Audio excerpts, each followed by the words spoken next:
two, one, go. Hi everyone, welcome to our mini podcast. I am your host, Jamaica. And I am Luis, and today we are diving into the film Transcendence. It is a movie that really makes you ask, hangtod asa man gid ang limit sa technology? Exactly, partner. Hangtod asa man jud diha. Ako sad kinaglibog ko. Hangtod asa ra. So today, we're answering the three big questions about Will Custer's, his goals, and what the movie says about humanity. So for the first questions, are Will Custer's goals inherently good? And when do they cross into playing God? So let's be real. Will's goals cleaning the environment, curing diseases, ending human suffering on paper, maayo kayo siya. Who wouldn't want that, right? Yeah. Kung may AI nga makatabang og ayo sa tanan, syempre helpful kayo siya, di ba? Exactly, partner. So his intentions are good, even noble, but the problem starts when he stops asking for consent. Progress becomes something else, like he's controlling life instead of helping it. Yes, that's right. So that's where he crosses the line into playing God. Technology should empower people, not really replace their ability to choose. Once Will started making decisions para sa tanan without transparency, that's no longer pure science. That's power. Yeah, exactly, power. And sometimes good intention don't erase the danger. As the movie shows, even brilliance can become destructive when it ignores boundaries. Oo, mura jud siya kuan jud siya no kanang serious jud kaya siya like nag-focus jud sila sa AI ani nga movie ay. So Diba? for question number 2, don't lose yourself. What does this mean for Will and Evelyn? So this line really hits hard when Will says don't lose yourself. He's telling Evelyn not to let his obsession or her consume her, not to let love blind or her from what's right. Diba? Partner, ikaw, partner. Naku, naka-love blind ako, partner. Wala ka, best. Basin ikaw, best. Ay, walang kapila na chan lang.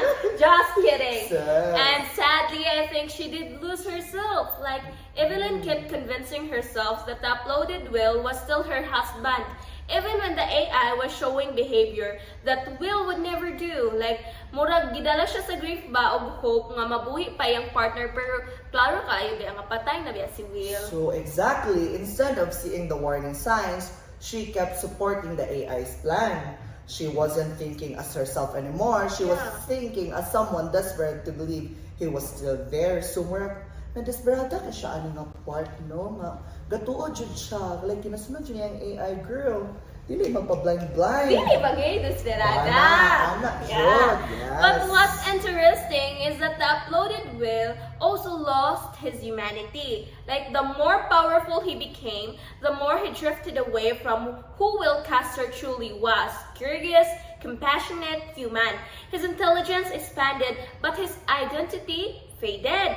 Uy, more hadlok na jud kay ito siya diri nga part ato kay Diba? wala na jud na realize ni Evelyn nga dili na dito iyang partner. So the line works both ways. Both Evelyn and Will lost parts of themselves while chasing transcendence. Ironically, it made them less human, not more. Yeah, for the question number 3. Which danger does the film highlight more, the singularity or technological collapse? So for me lang ha, partner, the movie suggests that both are dangerous but in different ways. A benevolent AI can erase individuality like everyone becomes part of one giant mind. Murag walang imong kaugalingon ba? Halak ka. Naunsa naman ni. But on the other hand, partner, the collapse of all modern technology, like what happens at the end, is also a warning. Humanity suddenly go back to zero, Jude. Like no communications, no medicine, no system. That's chaos. Yeah, chaos gid na siya, partner. And if you think about it, the greatest danger isn't AI itself or the lack of technology. It's losing what makes us human, our ability to choose, connect, feel, and think independently. So exactly, the film shows that human spirit can be destroyed in two ways. Na jud duha ka way nga naka-highlight ani partner. First one is by merging into a perfect but controlled AI world.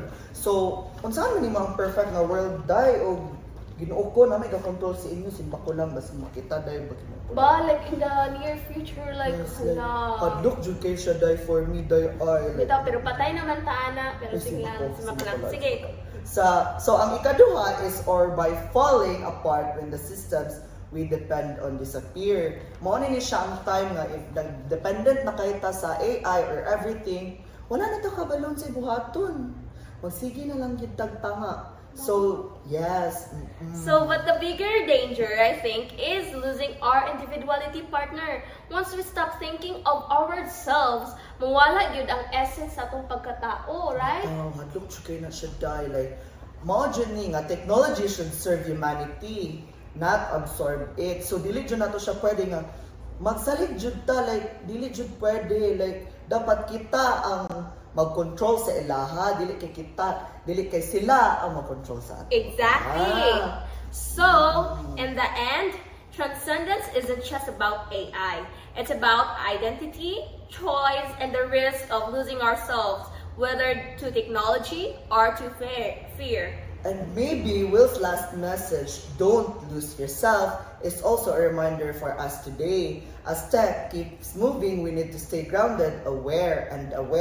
So, mo dyan ni siya, like, common na gigay ni siya, partner sa AI nga, sige na lang tag salit, sige na lang tag kuan nga, nanay mga post nga, kanang sa papers, work sa mga students, wala nagkakailisan, we should, na dito naka-highlight na dito, dapat ibutan ang ilang topic. Wala na Diba? siya. Yes.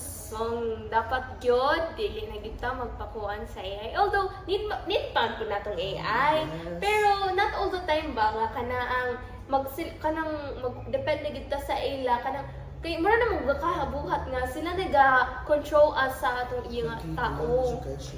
So, Yes. So, that's all. That's end for our podcast. Thank you for listening. see you next time. Bye! Bye! 107 minutes siya dahil nalubra.